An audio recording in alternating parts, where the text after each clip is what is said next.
Good morning to all of you tuning in.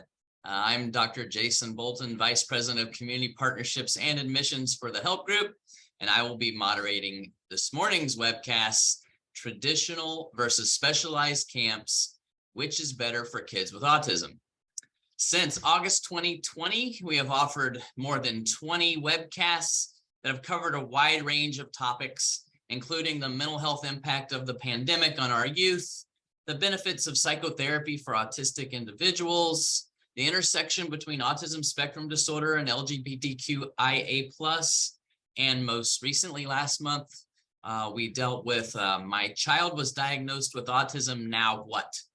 You can find each of those webcasts as well as many more and a virtual open house of all of our schools. There's actually more than one of those there on our website at www.thehelpgroup.org/webcasts. Should be at the bottom of the screen there as well. Over the last few decades, the Help Group has designed a series of schools that educate children with similar strengths and challenges together. We have chosen to do this under the belief that some students do better academically, behaviorally, and socially when they are surrounded with peers who are working towards similar goals. They can be a role model in areas of strength for them and look to others as positive examples in areas where they need the most growth, all while feeling safe and secure in an environment of acceptance by their peers. It was with the same concept in mind that we founded the Kids Like Me program to extend after-school and camp opportunities to the community so that children and young adults can have a chance to have a camp experience that inspires confidence and safety to make a friend. Our presenters today will be saying a lot more about this topic. So now I would like to tell you about today's speakers who will lead us in this important discussion about choosing a specialized camp. Dianne Lotivio joined the Help Group recently in July 2022 as the attendance and retention counselor for all the Help Group schools. And she has recently taken on the role as director for the Kids Like Me after school and camp programs. She received her master's degree in counseling psychology from the University of San Francisco in 2007 and has since worked almost exclusively with children, youth, and families in a variety of nonprofits, including the YMCA of San Francisco, Catholic Charities, who strives to combat homelessness, inequality, aging in isolation, poverty, HIV/AIDS, and immigration, to name a few, and the California Regional Center System, specifically at the Golden Gate and North LA Regional Centers. We're also very pleased to have a parent representative with us today. Dr. Tracy Sternhell is a physician who grew up in LA. She relocated back here after medical school and has raised her family here with her husband, Paul. She has two boys, ages 13 and 11. Her older son, Andrew, has autism and has participated in both Kids Like Me summer camps and after-school programs over the years. Tracy currently works for Blue Shield of California as a medical director after stepping back from an academic practice in cardiology at USC to be able to spend more time with her family. She has recently undergone the transition to self-determination for her son, Andrew, with the North LA Regional Center. She has had her son Andrew in both general neurotypical settings and specialized settings. She is here today as a parent, sharing her and Andrew's experiences. Now that you've heard a bit about our presenters, we would like to know a little bit about you. If any of you have attended our talks in the past, you know I ask a few questions of you before we get started. You should now see a short pop-up poll come up on your screen. Please answer the questions. One of the things we have learned over doing 20 plus of these is that after you finish the poll, you need to X out of the poll by clicking that X in the top right corner, or it will stay and obscure our faces for the duration of the presentation. So answer these four, and then we will see who we have in the audience. I'll briefly summarize, and we will get moving.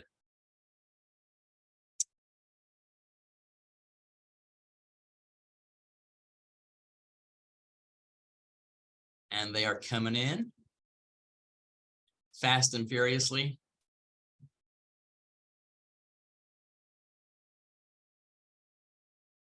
Couple more seconds here.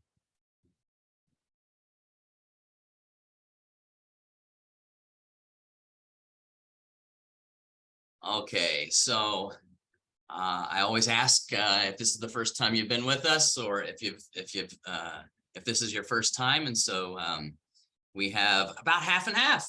We have about half of you have been to one of our webcasts before, and this is half is your first time. Thank you very much for finding us. We hope you tune into our monthly webinars going forward.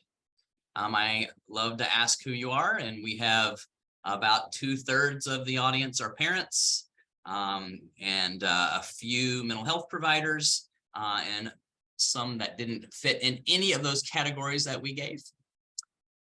And 2/3 also are trying to make a decision about camp, and the rest of you are excited to learn how to help in case that opportunity comes up. The last question, we just are really interested to know if we started doing these things in person, if folks would like to attend. So thank you for answering that for us. There are still about a quarter who would rather not, and the rest are either yes or not sure. So thank you very much for answering those for us. Don't forget to X out there so that it clears the screen. We are honored that you have chosen to spend another hour with us. For those of you joining us for the first time, let me tell you about the help group.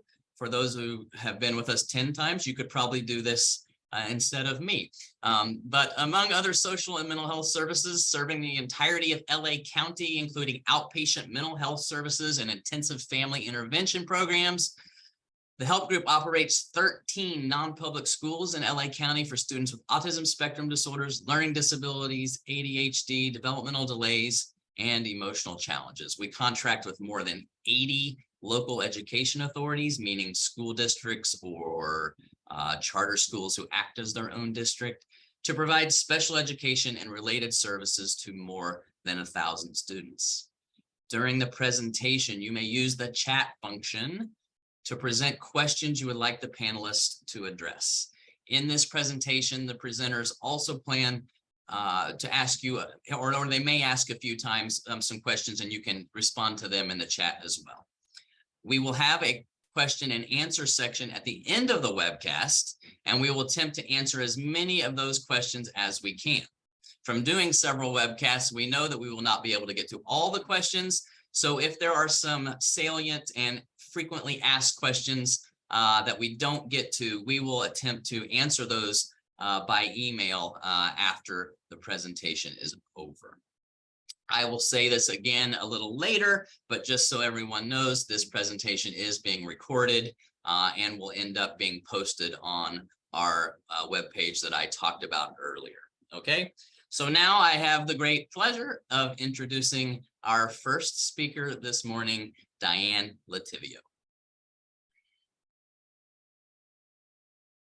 Hi, everyone. Again, my name is Dianne Lotivio, and I am the program director for Kids Like Me.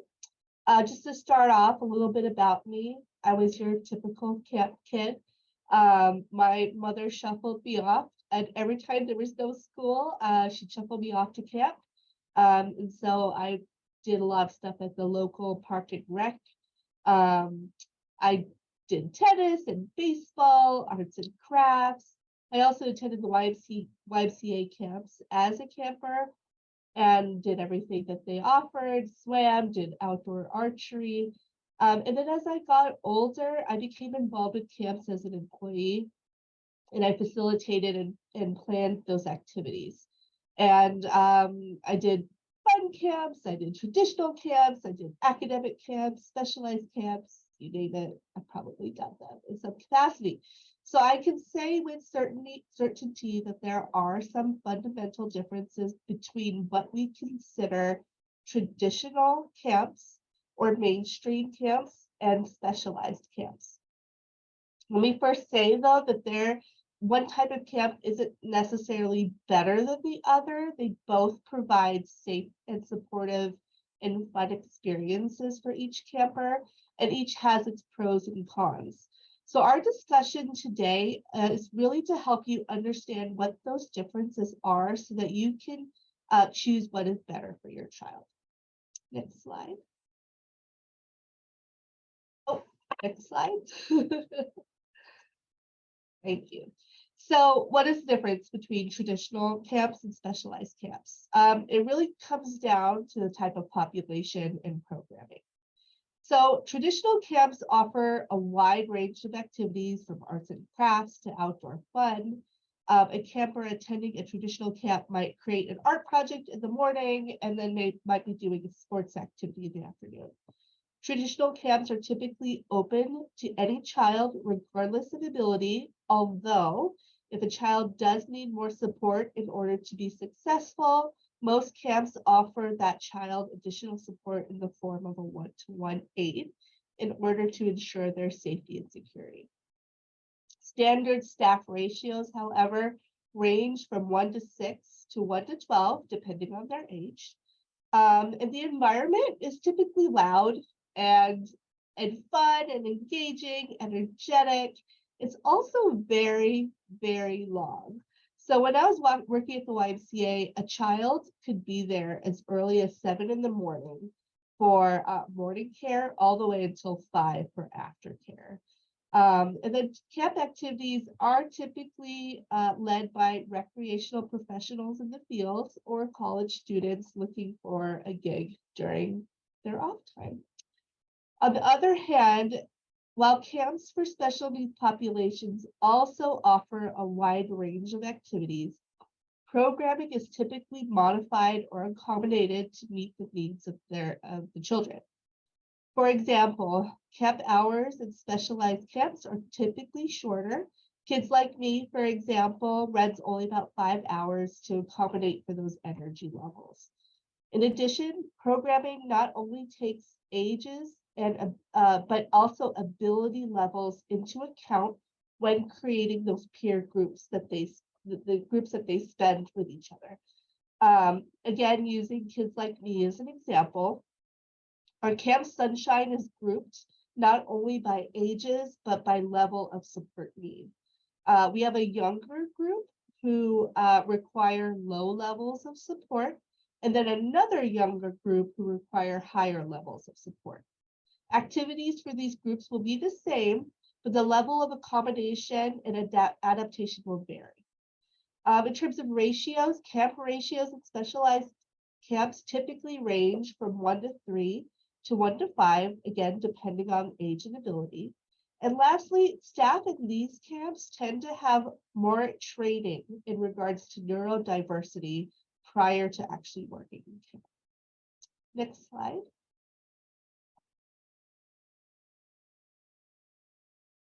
So why might a specialty camp be more appropriate for your neurodiverse child? Again, specialized camps cater to the special needs population by offering a low camper to staff ratio at 1 to 3 or 1 to 5. These staffing levels increase safety and support, can help staff account for immediate concerns, and also prevent staff fatigue so we can be energetic off camp all day long. Also, staff are able to get to know your camper better in a shorter period of time. The low ratio also, like I said, accounts for immediate concerns. So if your child needs a little bit of quiet time after engaging in the somewhat loud activity, we have enough staff to be able to escort that child outside for some quiet time. So it's really creating an individualized experience for your camper. Secondly, specialty camps tend to have more trained staff. Not only do they have the basics in what is needed for camps, such as CPR, first aid training, and basic group facilitation, but our staff are also trained in the basics of developmental disabilities and effective behavior management. Again, plugging Kids Like Me, 100% of our staff are teachers, therapists, or behaviorists who work year-round at our school-based programs, and all of our volunteers are all college students or budding graduates who are moving on to higher education in psychology, occupational and speech therapy, and or education. And the last is intentional programming. So what we do is, again, plugging kids like me, we know that our kids who are neurodiverse can sometimes struggle with making new friends. And I'll sort of get into that in the next slide. Next slide, Aldo, sorry. So lastly, a specialty camp may just be more appropriate for your child as they would be around others just like them. So let me explain. Imagine two individuals. One is neurodiverse and the other is neurotypical. Both enjoy similar activities, have similar backgrounds, and they both want to play, interact, and empathize with the other. So for all intents and purposes, these two should get on quite easily. However, because of the difference in the way that they both process and understand the intention of others within a social context, neither one will fully understand what the other is going through. And this inability to effectively share personal experiences can lead to a breakdown in reciprocal interactions that can be frustrating and distressing sometimes for both individuals. This is what's known as the double empathy problem. It's just that the reciprocal communication and empathy between the two can be difficult. So this issue illustrates not only the importance of inclusivity. We want our kids to have opportunities to be in general settings with neurotypical kids, but it also illustrates how important it is for our kids to be in activities and situations with kids just like them. The fact is that both those with similar experiences and similar ways of thinking are far more likely to form deeper connections. And it is because of this, if nothing else, that a specialty camp just might be more appropriate for your child who is struggling to make friends. Next slide.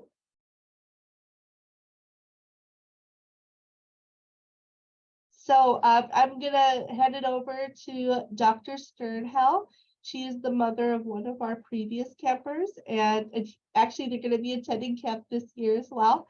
And she will talk about why she chose a specialized camp for her son and her experiences in general. Hi, Diane and Dr. Bolton. Thanks so much for inviting me to join. I'm here today as a parent. As mentioned in the introduction, I have a 13, just shy of 14-year-old son, Andrew, who has autism. In terms of his level of functioning, there's a picture of us in Hawaii. In terms of his level of functioning, I would say, moderate. He is verbal. He can make his wants and needs known and can follow instructions. His main issues really have to do with anxiety and stimming. And, when he gets frustrated, as many of our children who do, he, has behaviors as a result and little outbursts and things like that. So from a very young age, I've tried all kinds of camps for him. And sometimes even in the same summer, we would have him go to a camp like Kids Like Me, and then another week actually go to a neurotypical camp. He's generally, when he's gone to a general camp environment, he had a one-to-one aide, and that was provided with support from the regional center. At that time, and things I know are always changing, we did not get financial support for the help group, but that I believe has changed. And so we were always kind of finding, what worked for us at the time. And the main thing that I would say in all of this experience is that, which was alluded to before, said that there is no right answer. When I would send Andrew to a special needs setting, people would say, well, it's really important that he models typical behavior and he should be in an inclusive environment. And I absolutely agreed. And we tried that. We did the same thing for school. So he's one of those kids that's sort of gone back and forth between a general education setting and a special needs environment. And I think part of that too is that as your child ages, their needs change and their behaviors change. And so that's kind of the bottom line of what I'm trying to say today, is that really what it comes down to is what's right for your child. What I saw with Andrew, our son, is that when he was in a typical camp situation, even with an aide, it was the sort of sensory overload that was challenging for him. So just by the nature of being in Los Angeles in the summer, a lot of camps are outside. And so he would be, asked, kids would sit in the direct sun, kind of crowded together, listening to some programming or maybe playing a sport. And he would get overheated and angry and upset, and he needed to have a break. And so the aide would help with that, and they would kind of take him away to have those sensory breaks. But, it was pretty clear that the staff, at least at that time, didn't really know how to handle him very well. And the biggest thing I found was that the programming really was not, wasn't geared to special needs kids. It was geared towards, as Dianne said, the general population, with a lower, counselor to student ratio. And so, so for him, I found that he struggled. He didn't enjoy it. It wasn't so much for him even about the lack of making a connection. He wasn't bullied. It wasn't anything like that. I think he just didn't really enjoy it because he was uncomfortable and things moved quickly. So if they were doing arts and crafts, he had difficulty with fine motor skills, and they would be moving quickly through something, and he would get upset because he couldn't cut the paper or he couldn't finish on time. And then that led to him struggling. So what we found was, with a special needs camp setting, the pace was a little bit slower. Activities were shorter. There were more breaks. Obviously, the children, in the environment were more like him. And that was nice too, that he could, over a period of a few years, get to know some of these kids, but also the counselors. And so I think that for our experience, we felt that a special needs environment has turned out to be the appropriate environment for him and alleviating anxiety for him. And so now when we say, oh, you're going to, go to this camp, he's, okay, that's fine. He knows it. He knows what it is, and he's okay with it.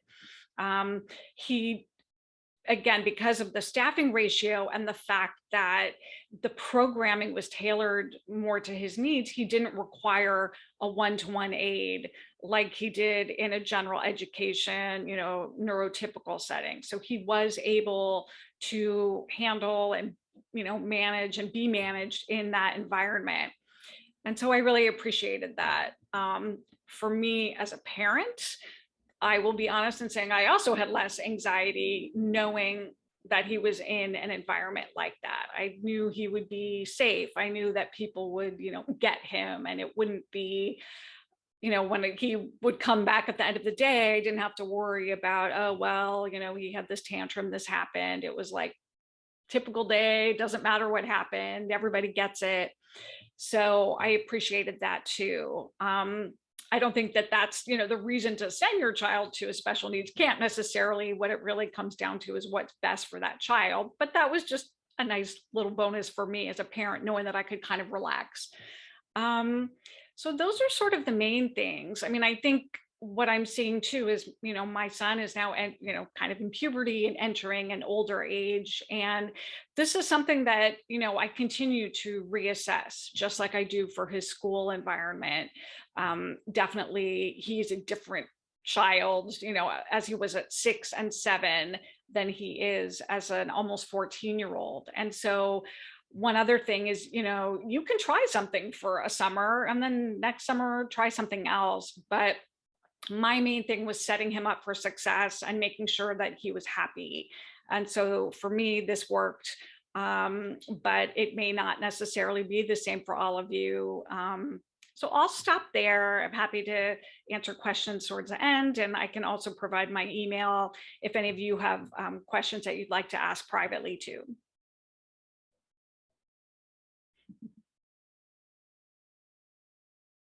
Thank you, Tracy. I appreciate it. Next slide. Right, so we've talked about camps, and now we have to talk about financial assistance. So many of you might be thinking, great, I want to sign my child up for camp, but rates are pretty high these days. But the good news is that most camps, if not all camps, do offer financial aid, scholarships. And many of our park and rec camps are free or have reduced rates. So all you have to do is sort of ask. You might need to submit some income to verify your financial eligibility, but it, again, doesn't hurt until doesn't hurt to try. Speaking again for kids like me, due to a very generous donor, we are able to offer families 1 week of camp for free. So more on that will come later. Just kind of check out our website for more information in the weeks to come. But we're able to offer that. Now, most of you who are parents here, you're probably here because you have a child who is neurodiverse. And I'm assuming also that you belong to the regional center. So if your child does belong to the regional center, you can request funding through them. This could be done either as a vendorship. For example, the Kids Like Me program is vendored through the regional center, which means they pay us directly, or you can get it through parent reimbursement, which means that you would pay the camp upfront and then you could get reimbursed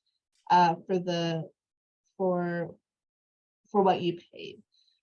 So all you have to do is call your service coordinator to get more information. They may require some things from you. For example, they might require a flyer about the camp that you are attending, what the cost is, how long you plan on attending, how long the day is, that sort of thing. So it's better to have that information ready when you do call your regional center coordinator.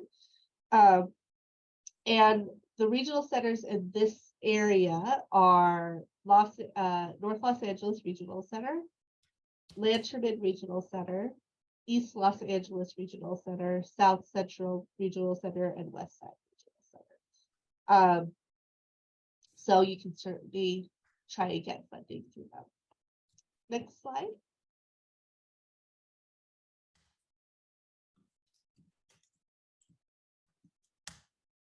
Okay, so ending thoughts. What's right for you? At the end of the day, you know your child best. You know what their likes and dislikes are, what they need to grow and thrive, and what they need in order to be successful. But we do encourage you, especially here at the help group, to allow your child to have some say in their summer camp plans.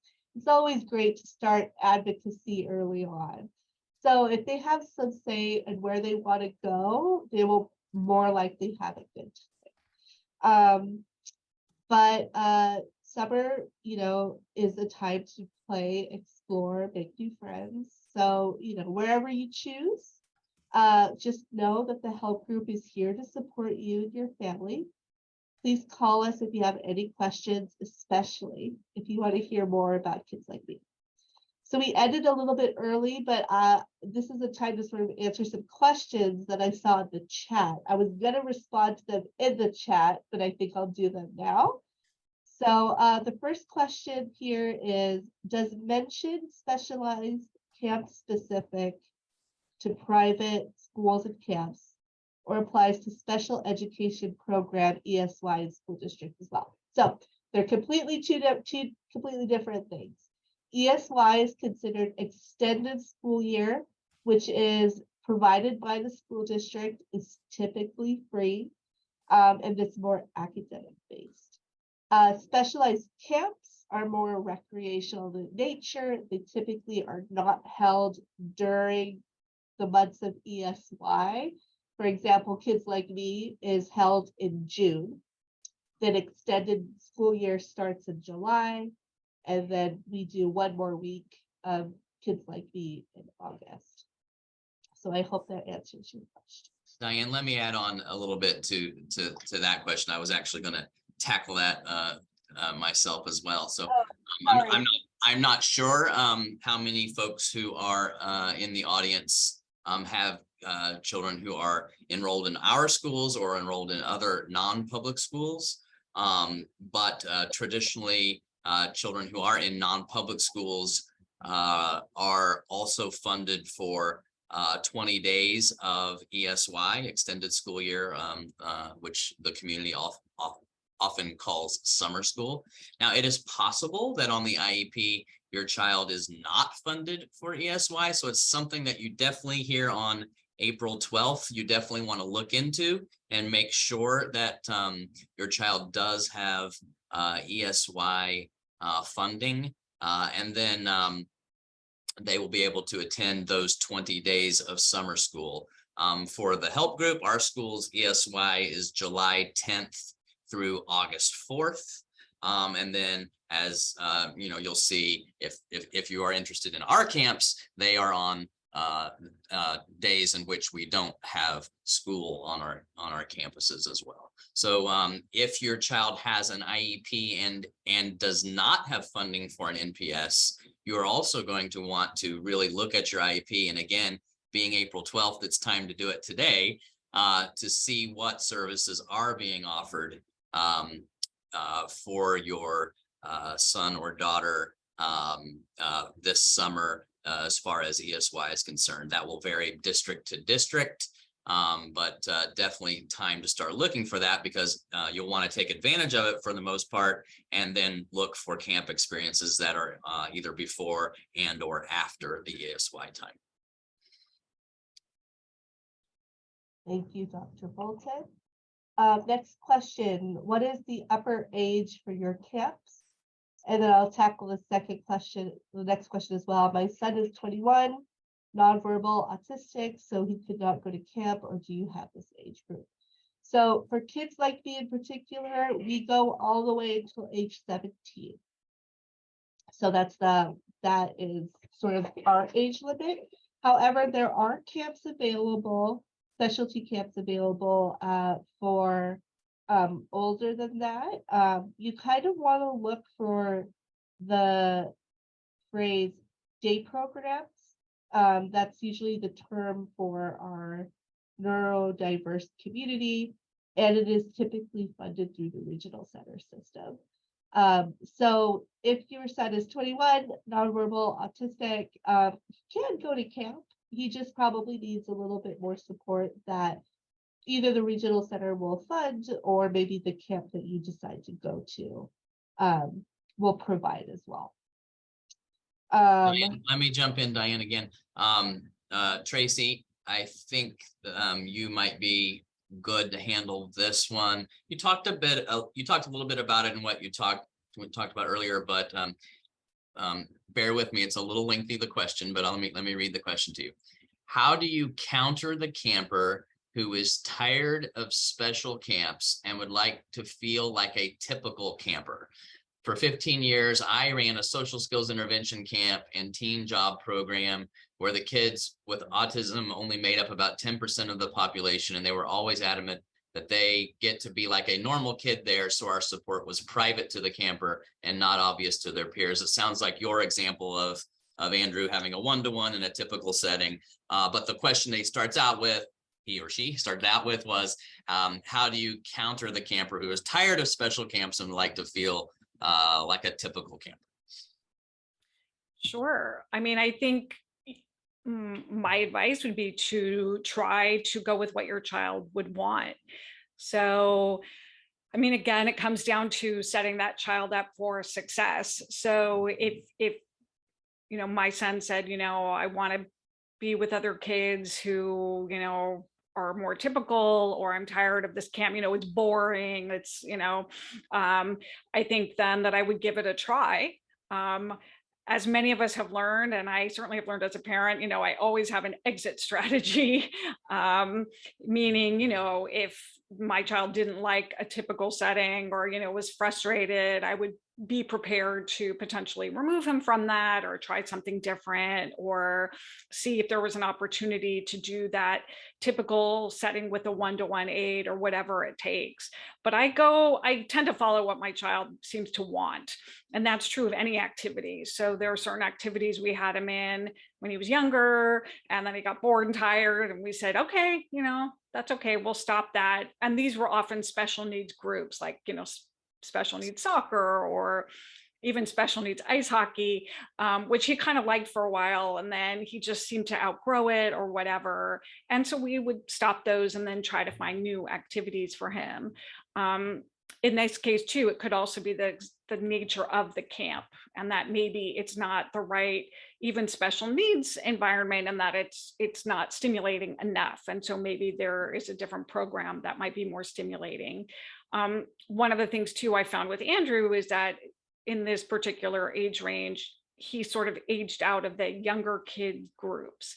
So he tended to be a lot with younger kids. And even though he's 13, he's actually he's big, he's tall, and he seems to actually now really want to be with like the older kids, the teens, the young adults. And so we are now looking into programming that's more specific to the older age group. Whereas before he always seemed a little more immature, and I almost had him with younger kids, younger than his own age. And that goes back to the idea that a lot of these special needs environments can accommodate beyond just what your actual age is, but like what's your emotional age, what are your needs? And so that plays a role too. So I will stop there. Just extending it a bit, Tracy, and again, I think you talked about this, but from a parent perspective, I sort of know this answer from a professional perspective, but from a parent perspective, what do you see the difference? What did you see the difference with Andrew when he experienced a camp where he did not need one-to-one support? So versus a neurotypical environment where he might have needed that in order to be able to function better in the camp. What do you think the benefit of being in a camp where he didn't need that was for him, knowing that it can go both ways? But what was that like for Andrew? One would think that he would have potentially been a little more anxious initially, because he's, when they're so used to, my kid and others, are so used to having that one-to-one support, they almost begin to depend on it or get scared if that's not there. So one of the things that I actually liked about having him at the Kids Like Me camp, for example, or other special needs programming, is that it sort of forced him to not have that dependency. And I appreciated that because it kind of pushed him to be independent, but in a safe way. And I think he felt very quickly that, oh, I'm okay, I can do this. Whereas I think he kind of had the sense in a typical setting that, it was by having that one-to-one person there, I don't think he felt, different or strange because of it, but I think it almost made him more dependent on that person. Kind of like he knew, that having this one-to-one person was there. And so, this slight dependency to, not open his lunchbox by himself or not put his things away. He's kind of learned that a little bit more on his own when he did not have that aid present. So he very quickly got used to the idea that he didn't need that level of support, which I think was a good thing for him. Thank you. That's good. I do see, Tracy, there you offered, and I see someone else in the chat asking if for your email address. Oh, sure. I'll put it in. I don't know if, you want to put it in the chat or. Yeah, I'm going to put it in to everybody. Here's my email. I'm happy to. That is so generous. Sure. No, because my path has been trial and error. My path has been listening to other parents just like this. I've also been told, I would never put my child in a special needs camp, or, and my feeling is, I mean, we've all been told, given advice. And from the day, some of us were pregnant and had children, or, and I just sort of, my feeling is, they say, you've met one child with autism, you've met one child with autism. And I think that that's true. And that's true of every decision that you make. And so, like I said, for Andrew, he was in a special day class in kindergarten with no support, but then he moved to gen ed class for first and second grade with the one-to-one. And then he moved back to a special day class. And this is all within LA Unified. It's kind of like their needs just constantly change and what they're capable of handling. And so I'm always reassessing and continue to for what works for Andrew. And I think, we as parents are always doing that. Erica, can you also put my email address in? There is a question here about how can I start ESY for my daughter with autism, and the person who asked that question, if you can just email me, Erica's going to put that in right now. If you can just email me, I'll be happy to answer that as well. Dianne, I see a couple questions in here, and you're the perfect person to answer this because you have worked in other places in California. So I do see a couple questions about the Antelope Valley, about the Bay Area. I know, we've had, as we've been doing these webcasts since 2020, we've had people from all over the country and even Europe be on these. And so I'm seeing there's folks from different places in California. What do you suggest they do? I'm going to guess you're going to say contact regional centers, but what do you suggest that they do to find out about resources in their area that are more similar?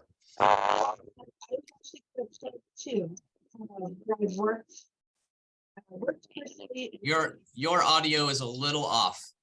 Maybe mute and come back. Are you back? Oh, sorry. Okay, go ahead. Oh no, I was just going to chime in if your audio was still a little bit off. I don't know, but go ahead and speak so we can hear you. Okay. So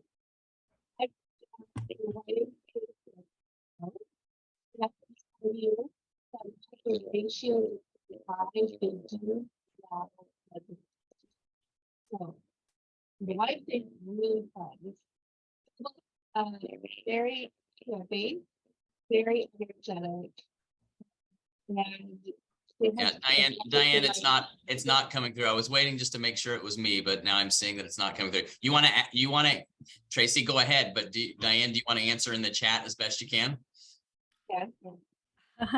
No, I was just going to say I saw a few little questions about ESY. So I'm just going to speak to that a little bit. So somebody had asked about that. So for that, you want to make sure that that's in your IEP. And so that's something you would talk with your school district about.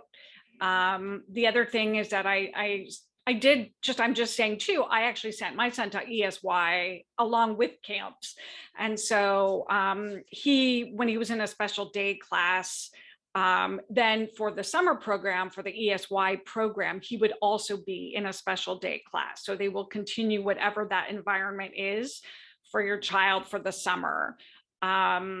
And if they have an aide, let's say one-to-one BII, for school, they should theoretically, if it's in your IEP, also have that for the summer program. So I just wanted to throw that out there. Absolutely. Dianne, did you put an answer in? It just went. Okay, there it is. Okay. For those of you who aren't reading the chat, it says there's 2 camps in the Bay Area, YMCA of San Francisco and Camp Edmo.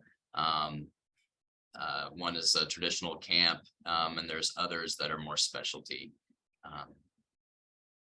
that are there. This is a good question. it says, can you speak to the levels of support that kids like me campers typically need and how you handle activities differently?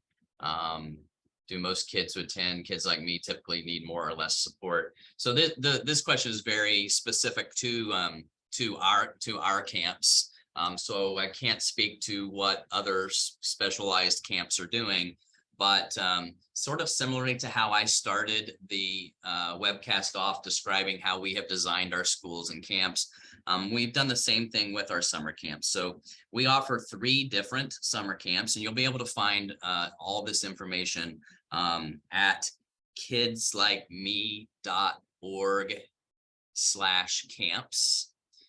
So we have 3 camps. We have Camp Sunshine, Village Glen Camp, and Teens on the Go.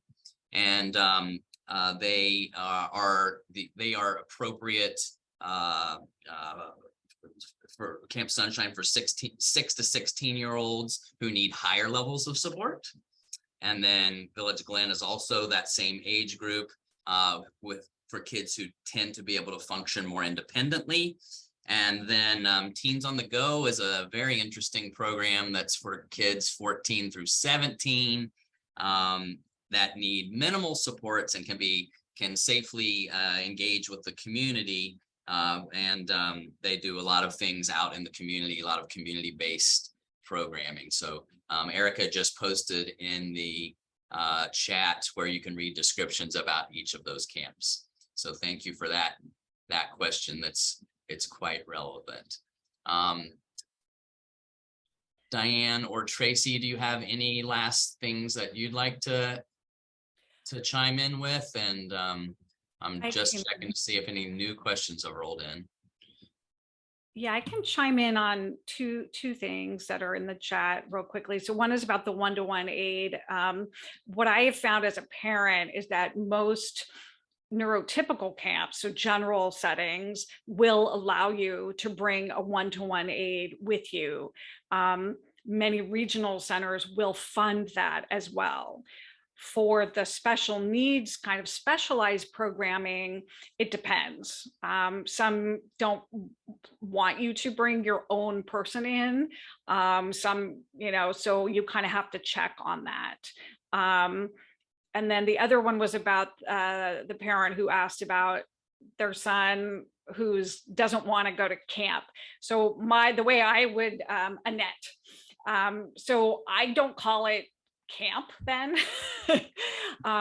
But what I'm seeing though too is that there are also programs that are more like academic programs or STEM-like programs that could still be special needs related. So for example, the help group has that, but then there are also other special needs schools around, all over the state that have summer programming.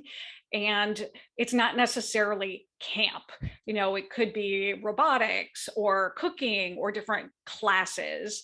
And so that's something that you may want to look into to see if there's programming that's more like, hey, there's this class or this program, rather than a very traditional, let's get wet and get our bathing suits on. And so that's something I think I would sort of see, what does your child really like to do?